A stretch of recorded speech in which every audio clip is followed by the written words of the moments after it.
mais um episódio de entrevistas com protagonistas das finanças descentralizadas para o projeto Conexão DeFi, uma produção de conteúdo em parceria da The Shift com a Ambima. Eu sou a Silvia Bassi, publisher da The Shift, e nesse episódio eu vou conversar com o Cássio Krupinski, CEO e fundador da BlockBR, uma fintech especialista em tokenização e investimentos em ativos digitais, que está lançando um projeto inédito e muito interessante. O primeiro DeFi para o mercado imobiliário, chamado T-Property, que vai tokenizar e comercializar casas de luxo. Imaginando a tokenização, lembrando que é possível você fatiar algum bem em pedacinhos digitais. Então, a história vai ser muito boa de conversar. A solução está sendo desenvolvida no Brasil e na Suíça e já dá largada com um fundo de 50 milhões de reais para suportar a iniciativa. Cássio, muito grata pela sua presença, seja bem-vindo. E para começar, eu queria que você se apresentasse, contasse o que faz a BlockBR e como é que nasceu essa ideia da T-Property. Muito legal. Poxa, obrigado, Silvia. Obrigado pela oportunidade em poder falar aqui um pouquinho do que nós estamos fazendo no mercado, né? E agora eu fico até feliz em poder dizer, não só fazendo no mercado, como fazendo pelo mercado, né? Porque, bom, eu para falar um pouquinho, né, do que nós fazemos, eu tenho que fazer uma breve apresentação. Eu sou empreendedor desde os meus 20 anos, né? Então, estou há 20 anos aí no mercado e foram mais de 22 startups criadas e duas delas foram legais. Tive sucesso em todas, né? Mas diria que eu tive mais sucesso em duas delas. Mas eu comecei lá atrás no mercado financeiro e saí depois de 4 anos dentro do mercado e fui retornar, né, agora, em 2019 para cá, por conta da onda dos criptoativos, entendendo também, já imaginando onde poderia chegar, entendendo também que muitas das criptomoedas, por falta de garantir lastro, né, eu sempre acreditei que os ativos digitais teriam uma evolução própria, né, uma evolução no mercado por conta da economia descentralizada ou democratizada, como alguns gostam de chamar, mas a democratização ainda eu vejo um pouquinho mais longe. Mas, enfim, fui convidado para ser Country Business Manager, né? Eu toquei grande parte do marketing, inclusive, da Coin Payments, que é líder de pagamentos em criptoativos. Sou investidor de Bitcoin desde 2011 e tive os altos e baixos, mas eu diria que tenho sempre uma visão de longo prazo, né? Seguro ali. Você é da turma do hold, então, é isso? Sempre. Eu sou o token holder, o famoso token holder, né? Que deixa a longuíssimo prazo. Enfim, e aí tive a iniciativa de criar a BlockBR, né? A BlockBR, começou com uma tokenizadora em fazer ativos de recebíveis, tokenizar CCBs, tá? Por conta de não ter uma regulação específica, e estar dentro da regulação. Mas fazer a tokenização de um recebível e a oferta desse recebível de forma democratizada, a história é linda, né? Mas primeiro precisa ter um avanço dentro da cultura de blockchain, Web 3.0, todos os termos, né, que nós aqui conhecemos dentro da Web 3.0 e que é muito mais simples do que a Web 2.0, mas as pessoas, por ser algo novo, ainda cria muita confusão, né? Sim. E, enfim, então a gente vem criando aí, auxiliando, né, o fomento desse mercado, o fomento dessas inovações também. E, para não ficar somente na tokenização de recebíveis, nós criamos dentro da BlockBR a tokenização de ativos reais. E esses ativos reais, aí sim, entra no setor imobiliário, mineração, energia, e nós precisamos criar um projeto dentro da BlockBR e que estivesse dentro das adequações regulatórias e que fizesse sentido para o mercado também, né? Porque, vou dar um exemplo, né? Não adianta eu querer tokenizar a cabeça de gado, né, que é um ativo real, eu criar um DeFi, por exemplo, que vai fomentar o aporte de vários investidores na concentração e liquidez para prover investimento, captação para o setor de pecuária, por exemplo. Se o setor não tiver uma tecnologia já em blockchain, onde pelo menos ela armazena os dados, para que você tenha toda a imutabilidade e a eficiência desses dados, e aí sim você cria um DeFi, onde você tem também a garantia, segurança de dados, junto com a garantia real, enfim. Então, tem muito ainda para avançar dentro do nosso setor, mas o setor imobiliário sempre foi um setor que eu tive bons olhos, né, por representar 40% ou mais do mercado mundial. E, e aí decidimos criar uma incorporadora, né? Eu convidei, na verdade, foi uma atitude própria. Eu convidei 4 arquitetos, né? 4 dos mais, diria, hypados aí do mercado, né? Entre uns 10, 15 que tem aqui no Brasil. E um deles eu sou muito próximo. Acabei convidando para fazer parte do projeto, que é o Gui Matos. Uhum. E aí falei com o Gui Matos, com o Felipe Diniz, o Arthur Casas e o Thiago Bernardes, e me aproximei deles para esse projeto, no qual, basicamente, foi aproveitando a lei de 2019 de multipropriedades. Então, Uhum. pensando também, né, na visão que as pessoas tiveram pós-pandemia, né, de fazer um investimento, investir mais dentro da própria casa, né, eu pensei, poxa, uma casa de 5 milhões é uma casa muito legal, mas uma pessoa ter 5 milhões, pandemia, pós-pandemia, enfim, vai ficar cada vez mais difícil, né? Ainda mais em um momento político instável, um momento de guerra, enfim, uma instabilidade cultural, né, que a humanidade vem vivendo. E, obviamente, inovações e tecnologia fazem muito sentido para trazer mais oportunidades. E aí, decidi fazer a T-Properties, que é basicamente a construção de projetos e casas de luxo e a oferta de frações de multipropriedades, né, independente do lugar, claro. Então, tem frações de 8 a 32 cotas, mas que basicamente seria o seguinte, né? Se a gente estivesse falando aqui somente do mercado tradicional, seria uma SPE, que é dona de uma casa, e essa casa é vendida em 8 frações que representam 12% de propriedade dentro dessa SPE. E ali a gente fez algumas coisinhas ali para fazer sentido a tokenização, que uma delas, a principal, foi a criação de um DeFi, né? E esse DeFi, basicamente, ele substitui um fundo imobiliário, onde o aporte de investimento dos investidores tem a propriedade como garantia até que seja feita a venda das cotas, desculpe, seja feita a venda das cotas para uso, né? E propriedade. Dentro do projeto, nós criamos NFT de direito de uso, né? E Tá. a NFT dá direito de utilização de todas as outras propriedades. O que nós estamos aguardando acontecer dentro do mercado, né? Bom, a experiência que a gente vem tendo junto com o regulador, Banco Central, é uma experiência muito positiva, mas a gente está ansiosamente aguardando o CBDC, o Real Digital, né? Porque o Uhum. próprio Real Digital vai funcionar como um registro das próprias transações através da blockchain, né? Então, pensando dessa forma, vai facilitar muito a descentralização, a oportunidade, a injeção de liquidez de capital de fora para dentro, oportunidade de oferta de dentro para fora. Então, a gente começou a olhar muito nesse sentido e agora a gente está, inclusive, passando esse DeFi para a própria CVM, para abrir um sandbox do projeto, para que, se aprovado, vai ser maravilhoso para o mercado, porque é um produto extremamente replicável e vai dar a possibilidade de injeção de liquidez de pessoas físicas, né, em um DeFi para um crescimento econômico dentro de um nicho. Tá. Essa questão quer dizer, em que fase vocês estão agora do projeto? Olha, nós estamos na terceira casa, né? Uhum. A primeira casa foi no pré-A, ela vai ser entregue em março do próximo ano.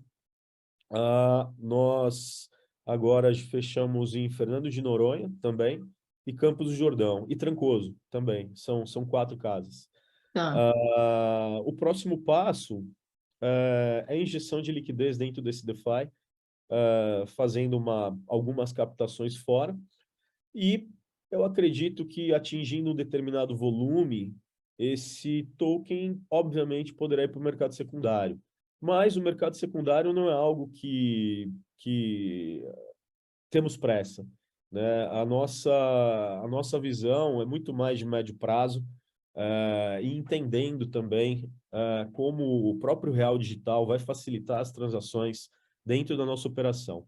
Então, basicamente, a T-Property, que é o DeFi, e a T-Properties, que é a incorporadora onde faz a comercialização dessas frações das propriedades, precisa, né? É uma operação que eu gosto de falar que estamos muito próximo do Banco Central, trazendo a CVM próximo também, para mostrar como o uso da tecnologia blockchain pode ser aplicada no mercado, né? Por quê? Não adianta, vou dar um exemplo aqui, Silvia, mas é um exemplo que as pessoas precisam entender. Não adianta eu querer tokenizar uma debenture, tá? Por quê? Eu estou criando só mais um intermediário. Não se tokeniza uma debenture. Você tira a debenture e cria o token que substitui uma debenture, entende? Tá. Então, DeFi, eu vou abrir um fundo para um DeFi. Não faz sentido, entende? O DeFi substitui o próprio fundo, né? Então, o que as pessoas vão entender ao longo do tempo a gente nem vai falar mais em tokens, a gente nem vai falar em DeFi mais, né? Eu acredito que daqui uns 3, 4 anos, nem se fale mais sobre isso, vai se falar sobre protocolo blockchain, entende? E é esse tipo de protocolo, é essa tecnologia que vai ser cada vez mais utilizada no mercado, né? Então, onde queremos chegar? Facilitar o acesso, mostrar ao mercado soluções de tokenização através de DeFi, principalmente, onde possa ter uma injeção de liquidez muito maior, com uma facilidade, com uma segurança, uma eficiência, como de uma instituição bancária de muitos e muitos anos. Tá. O modelo é um modelo em que vocês estão tokenizando via NFT ou você está gerando algum outro tipo de token? Não, na verdade, o modelo ideal eu conto aqui, mas ainda não é possível fazê-lo, infelizmente. Mas eu acho que vai acontecer. Acho não, tenho plena certeza, né? Mas, ao que todos pensam, né, que é a CVM quem vai regular o mercado, não, eu acho que o Banco Central, trazendo essa inovação dos CBDCs, vai fazer com que o próprio regulador entenda os riscos, né, em cada setor, né? E por que que eu trago isso, né, para essa conversa? Porque imagina o seguinte, imagina que o DeFi gera liquidez, a liquidez faz o investimento nas propriedades, e, através de uma NFT, eu posso dar o direito de propriedade, né? Só que, poxa, eu vou dar o direito de propriedade através da NFT, mas vai ter que ser registrado no cartório de imóveis para não ter duplicidade de oferta. Hoje, o cartório de imóveis, ele simplesmente registra uma hash, né, da blockchain onde foi feita a transação, mas não é uma operação tokenizada, é só uma operação de registro, apenas. Aonde o mercado vai chegar? Eu não acredito que os cartórios vão sair de cena, tá? Mas os cartórios continuarão sendo os registradores para não ter duplicidade de oferta. Ponto. Mas imagina o seguinte: imagina que se pudéssemos fazer uma oferta pública de um token que representa frações de multipropriedade e esse token holder pudesse fazer oferta no mercado secundário, né? Diferente de ele colocar uma casa numa imóvel web, por exemplo, ou em outros Uhum. players de oferta de imóveis, né? Então é para isso que a gente está olhando. Como nós fazemos hoje? O DeFi gera liquidez, compra as casas ficam em propriedade da operação do DeFi como garantia. Através de uma SPE é ofertada incorporadora, que abre cada SPE para cada casa, é ofertada 8 cotas a 32 cotas de cada casa. Então, quem compra a fração está comprando a cota da casa dentro de uma SPE, e a NFT simplesmente serve somente para registro de uso e não propriedade, porque a propriedade está lá no registro de imóveis, né? O imóvel da SPE e está no registro da SPE. Esse é o formato, esse é o primeiro passo na evolução do que nós acreditamos que vai acontecer no mercado. Claro, dentro das 4 linhas, sempre. Tá, entendi. E essa opção por fazer imóveis de luxo, porque é mais fácil de começar ou porque tem esse aspecto de você poder... Porque é um conceito de time sharing, praticamente, que vocês estão concebendo, é isso?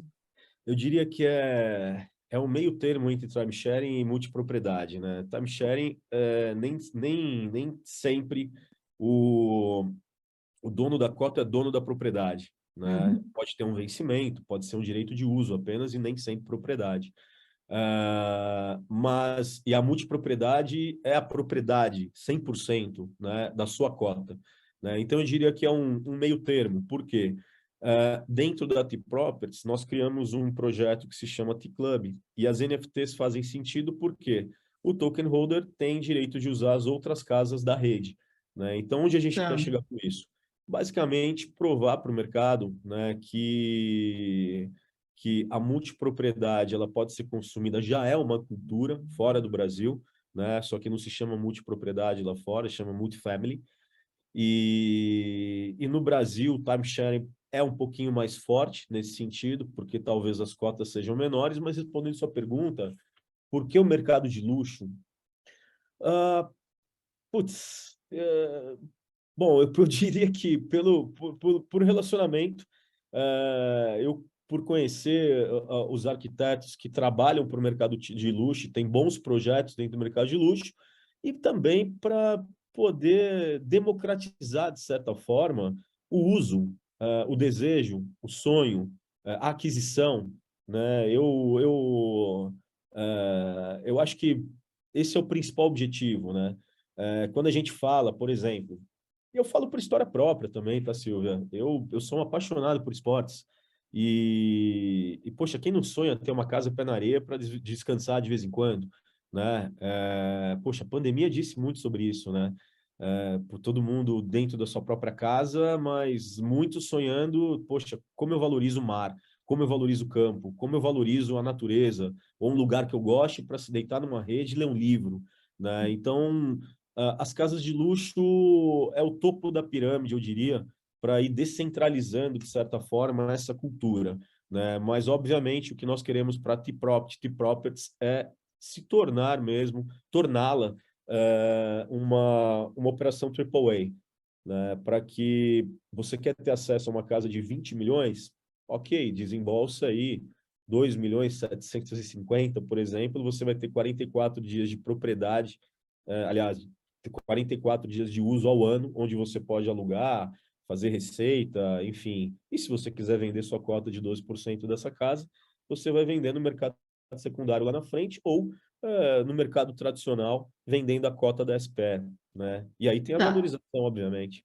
Quando você fala do mercado secundário, você está dizendo, então, que esse token, em algum momento, ele vai conseguir ser comercializado em uma exchange como se fosse um NFT. Isso é a tendência das exchanges. Exchange é commodity, né? Uhum. E quem não fizer uma boa curadoria de ativos vai morrer na praia, né? É fato. Então, para que eu, né, a BlockBR, por exemplo, para que nós teremos uma exchange para vender criptomoeda? Não precisa, né? Quem vai querer comprar criptomoeda vai numa Binance, vai em qualquer outro lugar. Mas para que eu teria um mercado secundário dentro da minha operação, da BlockBR? Porque nós originamos bons ativos. A curadoria do que nós fazemos faz muito sentido para o mercado mundial, não só Brasil, né? Então, nós começamos, por exemplo, com a T-Prop, com a compra, né, com a aquisição de terrenos e para a construção dessas 5 casas. Uma é retrofit, não é construção. Mas em quais lugares? Fernando de Noronha, Trancoso, Preá, Campos do Jordão. Mas para aonde queremos chegar, né? Pô, queremos chegar na neve, queremos chegar na aurora boreal, sabe? Em lugares incríveis, né? Indonésia, Suíça, enfim. Então, olhando dessa maneira, teve uma curadoria, né, para iniciarmos esse projeto. E se a gente for pensar também em estruturas DeFi, né, ao longo do tempo, são estruturas que vão ter boas operações por trás, né? Pelo menos eu tenho essa crença, né? E aí sim o mercado secundário vai fazer cada vez mais sentido, porque as pessoas conhecerão as operações que tem por trás, tudo será muito mais transparente. Uhum. Esse teu ponto da CBDC entrando e com isso viabilizando melhor, você consegue dar uma explicada melhor nisso? Por que a CBDC é tão importante nesse momento? A CBDC ela é importante, eu não diria nesse momento, mas eu diria para a grande questão que as pessoas ainda batem cabeça, né, em relação ao mercado não é regulado, o mercado é regulado, pirâmide financeira, é, o que que eu, eu tenho certeza, né, eu tenho certeza que é, o CBDC, o Real Digital, né, repetindo até minha fala, mas agora sendo até mais sucinto, o real digital ele vai funcionar como uma transação para substituir o papel moeda, né? Então, Uhum, o real digital, através da blockchain Banco Central, as transações feitas através do real digital, já terão registro próprio na blockchain, né? uhum, Então, eu vou dar um exemplo. Para nós, vai facilitar muito. Por quê? Todo banco, eu tenho plena convicção de que todo banco vai ter sua própria stablecoin. Tá? Então, o Itaú vai ter stablecoin do Itaú, o Bradesco vai ter stablecoin do Bradesco, o Santander o dele, Banco do Brasil dele. Por quê? Porque as transações pareadas, né? Quando a gente fala em DeFi, em descentralização, a gente está falando de transações worldwide, né? Então, assim, é uma visão ampla de mercado. A uhum. gente pode pensar que, quando a gente fala em ativo digital, que ele é simplesmente dentro de um único país, né? Só que tem o pareamento, né? E aí, assim, para os mais leigos, eu dou até um exemplo, né? Eu brinco falando sobre metaverso, né? Você imagina, né, o seu filho, o meu filho, vai lá no metaverso e compra uma camiseta de uma loja, tá? De uma C&A, por exemplo. Eu cito até nomes aqui como provocação para essas marcas, porque todas elas olham para isso. E compra uma camiseta da C&A dentro do metaverso. Que moeda você acha, né, que ativo digital a C&A utilizou para vender aquela camiseta no metaverso? A stablecoin da C&A no metaverso, porque é ali que ela consegue parear e gerar receita, né? Então, o real digital vai ter a mesma performance e o mesmo objetivo, né? E vai, obviamente, possibilitar que, se eu estiver em algum outro país, você, Silvio, estiver em outro país e quiser fazer uma transação como se fosse um Pix, é com real Uhum. digital e já faz o pareamento à moeda local, né? Então, eu acho que a maioria das transações via DeFi e tokenização, operações tokenizadas, vão ter um pareamento com o real digital para facilitar o objetivo das transações, o objetivo e o resultado das operações e também facilitar o próprio regulador. E aí o mercado ele já caminha numa linha mais tênue, mais reta a favor aí do crescimento econômico, né, no âmbito digital. Tá, você falou que vocês já fizeram 2 casas, é isso? Sim, nós temos uma casa retrofit Uhum. em Campos do Jordão e Tá, agora essa sendo construída na Praia do Preá, no Ceará, que é tá. um E lugar essas, incrível lá para kitesurf. e essas casas já estão tokenizadas e já tem os seus, já estão compradas? Essas casas, na verdade, nós trabalhamos sempre com oferta privada, tá? Tá. Porque aí vem um pouquinho da resposta, né, sobre o mercado de luxo, né? É um Uhum. mercado bastante fechado e que ele é muito mais simples de ser trabalhado, né? E Uhum. por essa simplicidade, a gente não precisa nem fazer uma oferta, né, da casa. E, na verdade, a gente não está oferecendo tokens na oferta dessas frações de casas. A gente oferece simplesmente as frações das casas dentro de uma SPE, no universo tradicional. Por quê? Eu não posso oferecer um token de frações de multipropriedade porque eu ainda caio no fator de valor mobiliário, pois há esforço de terceiro, né? Uhum. Então, a gente trabalha metade tradicional, metade digital. E o que faz sermos 100% digital nesse sentido é justamente a injeção de capital dentro de um DeFi para aquisição, né, para consumir essas casas. Tá, entendi. E qual que é o seu roadmap daqui para frente? Roadmap da T-Property ou da Block BR? Da T-Property também, Property. da BlackBerry. Bom, eu vou só fazer um comentário sobre a Block BR. Da Block BR, nós estamos provendo infraestrutura para o mercado, né? Então, Tá. provendo infraestrutura de tokenização para FDICs, para bancos, para fundos, para gestoras, apresentando até alguns use cases para a própria CVM, como eu comentei, Uhum. e, e fazendo aí a tokenização de ativos reais também dentro das 4 linhas. DataProp, o nosso objetivo é, até o final do ano que vem, o lançamento dessas 5 casas, né? Mas eu acredito que vai ter um crescimento muito maior.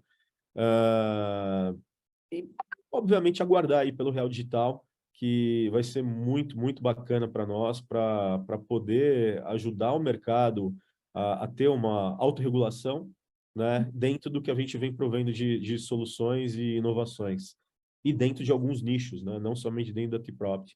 Mas é isso. Nosso objetivo é internacionalização, né? A palavra é essa.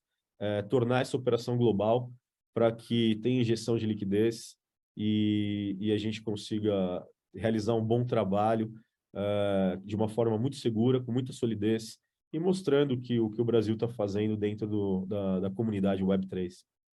Legal. Tem experiências lá fora equivalentes à tua? Olha,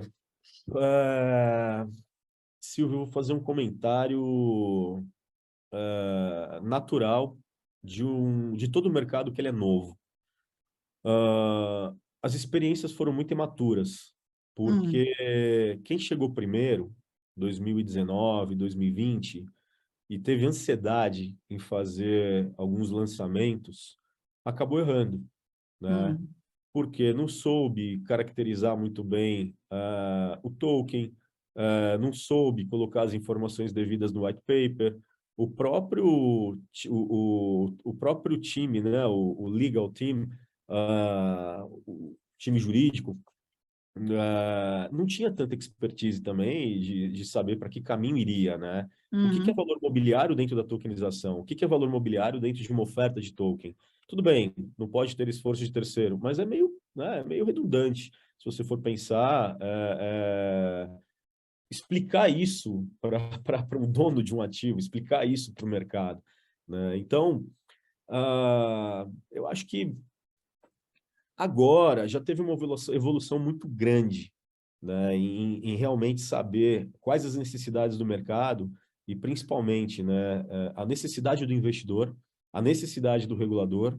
A Web3, ela não veio para substituir o mercado financeiro tradicional. Ela veio uhum, para trazer inovação ao mercado financeiro tradicional, né? Eu diria que a Samsung não quebrou com o smartphone, né? Ela inovou, né, o aparelho através de novas tecnologias, através de protocolo TCP/IP, e outros, né? Então, eu diria que nós pensamos dessa forma, tá? Em trabalhar a mentalidade do... Nós nascemos, né, nativos do Web 3.0, mas com a mentalidade tradicional para trazer segurança e a responsabilidade jurídica dentro do que nós originamos e distribuímos. Então, esse é o nosso papel. Eu acho que mais de 90% no mercado mundo afora não cumpre esse papel. tá. E te Bem falo o bacana. motivo. E te falo o motivo. Porque nunca se viu tanta oportunidade de injeção de liquidez através de comunidades em Discord e Reddit, né? Então, basicamente eu quero criar um campo de golfe. Então, eu vou criar um campo de golfe, vou fazer um token, de um payment token, e vou lançar esse token, fazer um ICO desse token em qualquer exchange mediana. Vou usar uma agência da Ásia, fazer propaganda desse token e vou começar a vender para quem acredita no meu projeto. Só que, geralmente, os meninos que fizeram isso, de 20 anos de idade, Uhum, e a maioria deles asiáticos, se surpreenderam, porque quando colocaram esse token no mercado, de repente teve uma injeção de liquidez que o menino levantou 20 milhões, 15 milhões de dólares, 20 milhões de dólares. Aí você fala, pô, como assim tem alguém que acredita num projeto desse com white paper que não para em pé e uma operação que é um sonho, né? Não tem uma operação, é uma meme coin, pode ser uma meme coin. Então, uhum. assim, o mercado vai maturando, né?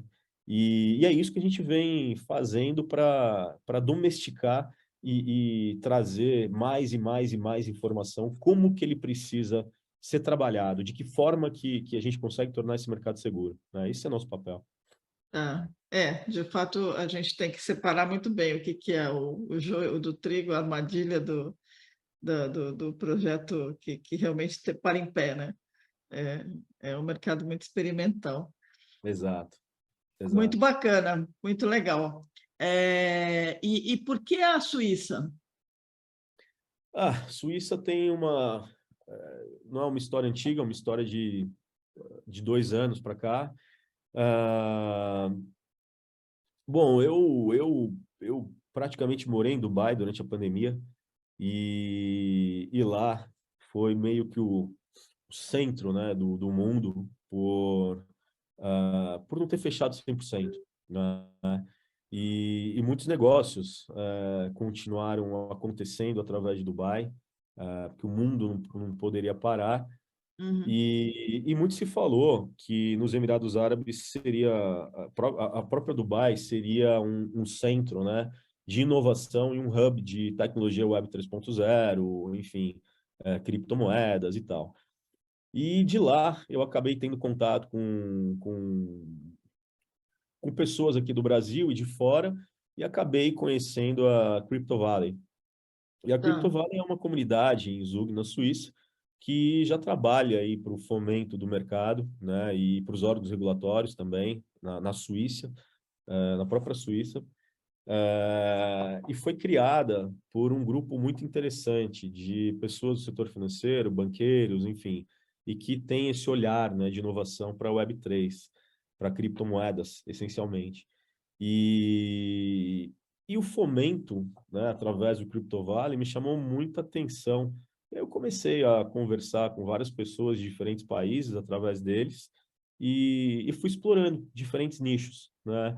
E no final das contas, eu achei que através da Suíça tudo ia acontecer, mas foi um pouquinho diferente, porque eu fiquei muito surpreso quando eu comecei a ver a evolução do próprio Banco Central aqui no Brasil e a Uhum, velocidade com que a inovação está sendo dirigida e é. extremamente competente. Assim, eu como empreendedor, eu tiro o chapéu para o Roberto Campos Neto. Eu acho que assim, é tudo que o Brasil precisa, sabe? Uhum, Essa frente de inovação, essa liberdade em poder ter uma blindagem, né? Do Estado, né? Uma blindagem política mesmo, onde pode simplesmente ter evolução e andar para frente através da inovação. Então, fiquei muito feliz. E aí você pergunta, né? Por que a Suíça? Não, Brasil.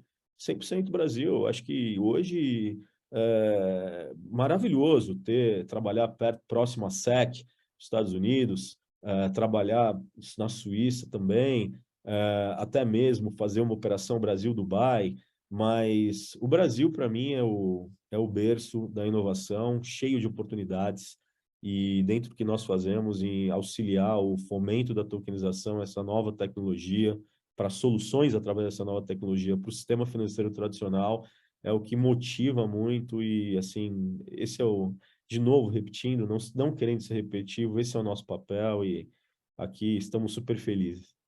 tá ótimo. Muito bom, Cássio, obrigada pelo teu tempo. Bom, pessoal, para quem acompanhou, lembrando que no canal do YouTube da Ambima, você pode assistir os outros episódios da série. Cássio, queria te agradecer bastante, vou ficar aqui acompanhando o projeto de perto aqui para ver para onde ele vai. E até o próximo episódio, pessoal. Obrigada. Eu que agradeço, Silvia. Muito obrigado.